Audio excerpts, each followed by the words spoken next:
Ako se na vašim rajčicama pojavljuju crne mrlje ili oštećenja, sljedećih nekoliko minuta može odlučiti hoćete li ubrati zdrave krupne plodove ili izgubiti dio uroda.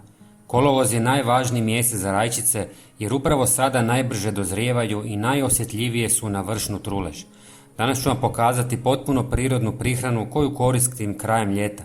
Ona pomaže spriječiti vrsnu trulež, ubrzava dozrijevanje te poboljšava boju i okus plodova.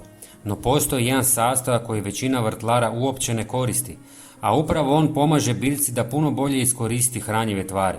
Zato svakako ostanite do kraja videa. Za početak ću u posudu uliti oko pola litre tople vode. Zatim ću dodati 1 žlicu običnog jogurta. Jogurt je prirodan izvor lako dostupnog kalcija koji pomaže ojačati plodove i smanjuje mogućnost pojave vršne truleži.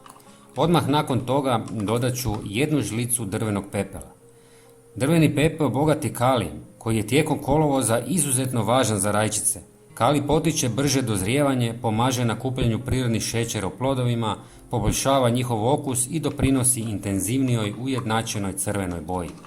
Važno je koristiti isključivo čist drveni pepeo bez ikakvih dodataka.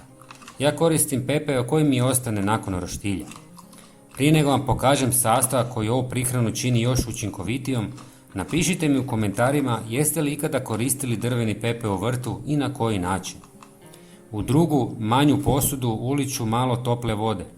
Zatim dodati 1 žlicu kvasca i pola žlice šećera. Upravo je ovo sastojak koji mnogi vrtlari preskaču. Kvasac je bogat vitaminima B skupine, aminokiselinama, mineralima i korisnim mikroorganizmima, dok šećer služi kao njihova hrana i brzo pokreće proces fermentacije. Tako nastaje prirodni biostimulator koji aktivira korisne mikroorganizme u tlu.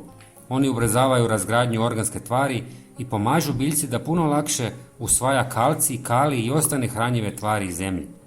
Ovu smjesu ostavit ću da ostoji oko 30 minuta. Nakon toga spojit ću obje mješavine i sve dobro procijediti. Dobivenu tekućinu razrijedit ću s još 1 litrom vode. Ovako pripremljenim prirodnim gnojivom zalit ću rajčice izravno u zoni korijena samo jednom tijekom kolovoza. Najbolje ga je primijeniti u večernjim satima nakon zalaska sunca, kada se tlo ohladi i korijen može najbolje iskoristiti sve hranjive tvari. Ako želite da vaše rajčice ostanu zdrave do kraja sezone, pogledajte i naš sljedeći video u kojem pokazujem kako potpuno prirodno spriječiti pepelnicu i plamenjaču. Hvala vam na gledanju i vidimo se u sljedećem videu.